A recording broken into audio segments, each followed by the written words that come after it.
Hello दोस्तों, मेरा नाम है सचिन और स्वागत करता हूं आपका अपने यूट्यूब के चैनल द पावर ऑफ पाई में, जहां हम डिस्कस करते हैं क्लास 9 to 12 की फिजिक्स और मैथ।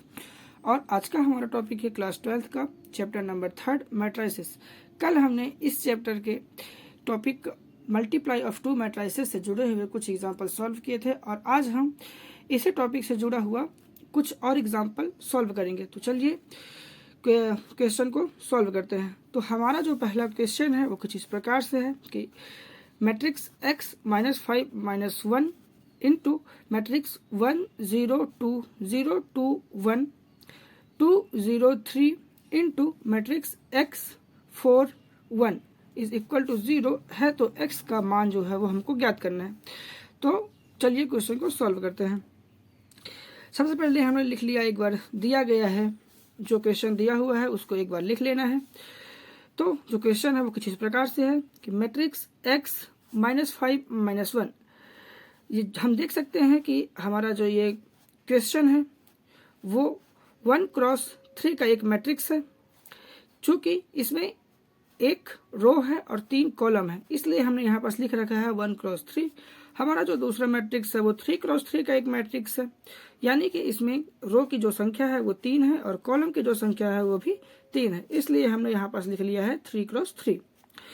तो हमारा जो मैट्रिक्स है वो है 1 0 2 0 2 1 2 0 3।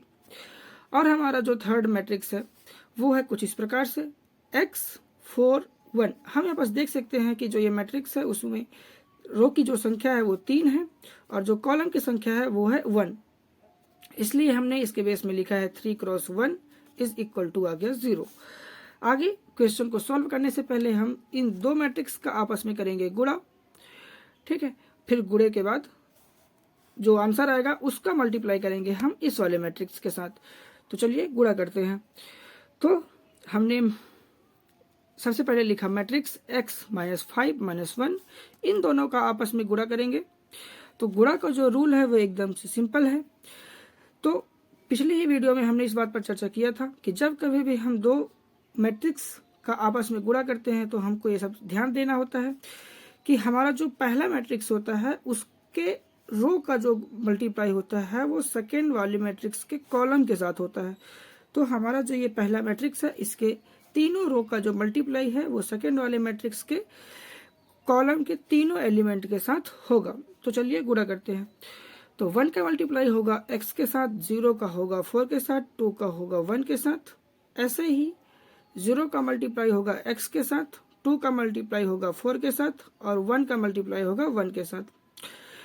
ऐसे ही जो हमारा तीसरा रो है उसके तीनों एलिमेंट 2 0 3 का जो मल्टीप्लाई है वो हमारे सेकेंड वाले मैट्रिक्स के पहले कॉलम के तीनों एलिमेंट x 4 1 तीनों के साथ हम कर देंगे।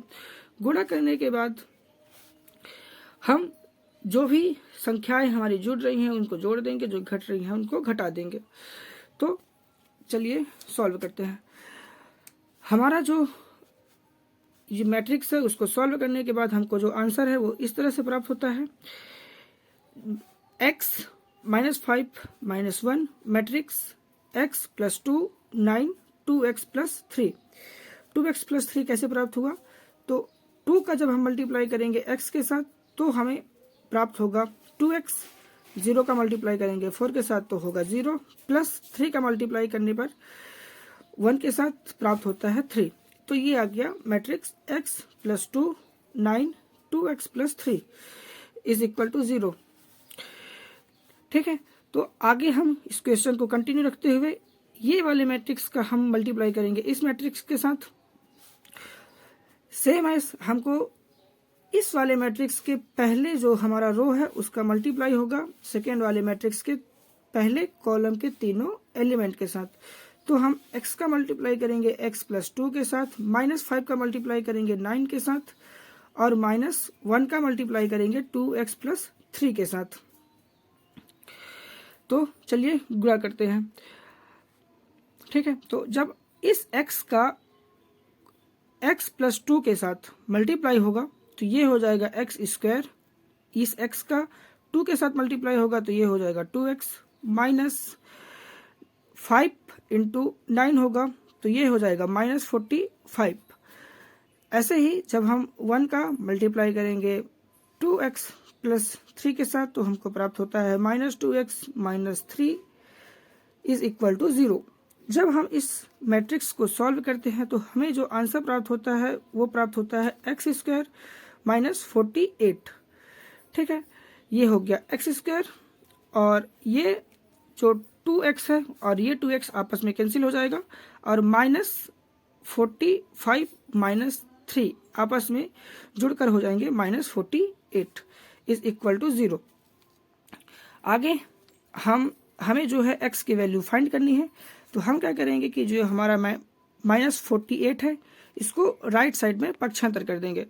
पक्षांतर करने पर हमें जो प्राप्त होता है वो है x² इज इक्वल टू 48। चूंकि जो 48 था वो लेफ्ट साइड में माइनस में था, इसलिए जब वो राइट में आएगा तो वो हो जाएगा प्लस में। ठीक है, तो यहाँ से हमको जो है वो x की वैल्यू प्राप्त हो जाएगी। x चूंकि स्क्वायर में था, अतः हमें 48 का रूट निकालना होगा। तो 48 का जो रूट होता है वो होता है +/4√3। तो इस तरह से हमें जो है x की वैल्यू प्राप्त हो चुकी है। ठीक है, जो कि है +/4√3। तो आपको ये क्वेश्चन समझ में आ चुका होगा। तो चलिए अब हम दूसरे क्वेश्चन की ओर बढ़ते हैं। तो अगला हमारा जो क्वेश्चन है वो कुछ इस प्रकार से है, यदि matrix 2x 3 matrix 1 2 -3 0 x 3 is equal to 0 हो तो x का जो है मान ज्ञात करना है। तो चलिए इस क्वेश्चन को सॉल्व करते हैं। तो हम यहाँ पर देख सकते हैं कि जो हमारा पहला मैट्रिक्स है वो जो है वो 1 क्रॉस 2 का एक मैट्रिक्स है, यानी कि हमारा जो पहला मैट्रिक्स है उसमें एक रो है और जो है 2 कॉलम है, इसलिए हमने यहाँ पास लिखा 1 क्रॉस 2। हमारा जो दूसरा मैट्रिक्स है वो 2 क्रॉस 2 का एक मैट्रिक्स है, क्योंकि इसमें रो की जो संख्या है वो 2 है और कॉलम की जो संख्या है वो भी 2 है, तो ये आ गया 2 cross 2।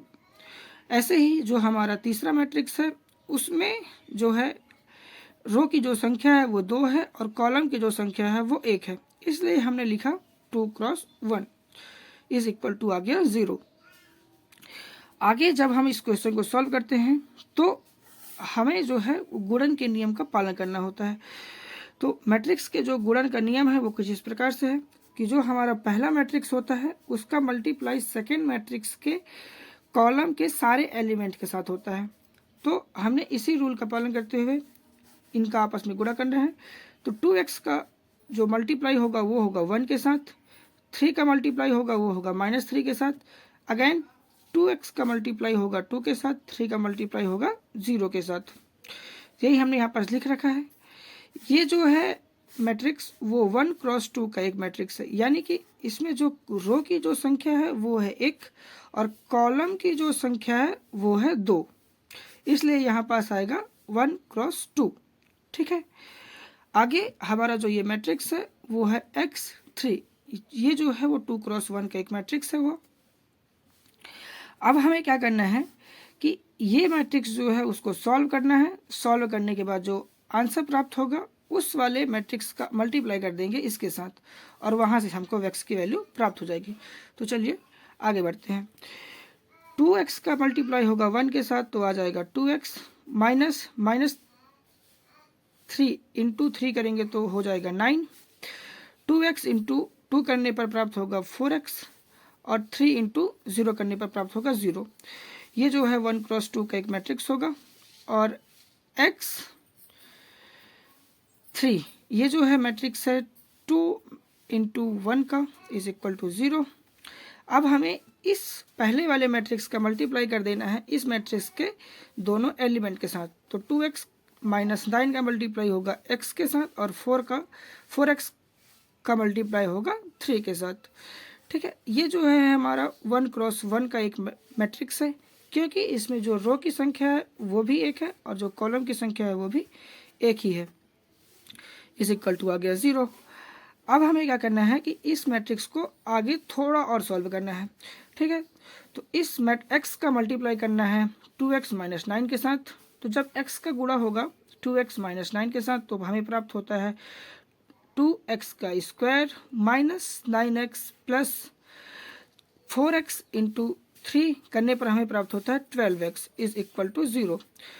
2x minus 9x plus 12x, तो हम यहाँ पास देख सकते हैं कि हमारे पास समान घात के जो एलिमेंट है वो दो हैं, माइनस 9x और प्लस 12x, तो ये आपस में जो है वो सॉल्व हो जाएंगे। तो जब सॉल्व हम दोनों को करेंगे तो हमें जो प्राप्त होता है वो होता है प्लस 3x, चूँकि 12x बड़ा था 9x से, इसलिए यहाँ पास आएगा plus 3x is equal to 0। 2x plus 3x is equal to 0। यहाँ से हम क्या करेंगे कि x की जो एक x को जो हम है कॉमन कर लेंगे, तो x आ गया कॉमन पे और अंदर जो है वो बच गया 2x plus 3 is equal to 0। यहाँ से जो है हमें x की जो वैल्यू है वो प्राप्त हो जाएगी। तो x की जो वैल्यू है वो हमें दो वैल्यू प्राप्त होगी। पहली जो वैल्यू होगी वो होगी 0 और दूसरा जो वैल्यू होगा वो प्राप्त होगा minus 3x upon 2, sorry minus 3 upon 2। ये माइनस 3 अपॉन 2 कैसे प्राप्त हुआ, तो मैं आपको बता देता हूँ कि हम जब 2x प्लस 3 यहाँ से जब हम x की वैल्यू फाइंड करेंगे तो x जो है वो इधर ही रह जाएगा और 3 जो है वो राइट साइड में हो जाएगा पक्षांतर। पक्षांतर करने पे आएगा माइनस 3। यहाँ से हम जो है वो x का जब वैल्यू फाइंड करेंगे तो वो हो जाएगा x। 2 जो है वो x के मल्टीप्लाई में था, इसलिए जब राइट साइड में पक्षांतर होगा तो वो 3 के डिवाइड में चला जाएगा, तो ये आ गया माइनस 3 अपॉन 2। तो हमारा जो सेकेंड वाला x का वैल्यू है वो प्राप्त होगा माइनस 3 अपॉन 2। तो यही हमारा आंसर है। तो आशा करता हूँ आपको आज का ये वीडियो पसंद आया होगा। अगर आपको वीडियो पसंद आया हो तो आप चैनल को सब्सक्राइब कर लीजिए, बेल आइकन को दबा लीजिए ताकि आपको आने वाली वीडियो की अपडेट मिस ना हो। ज़्यादा से ज़्यादा वीडियो को शेयर कीजिए ताकि आपके दोस्त भी इस वीडियो से आप फ़ायदा उठा सके। धन्यवाद।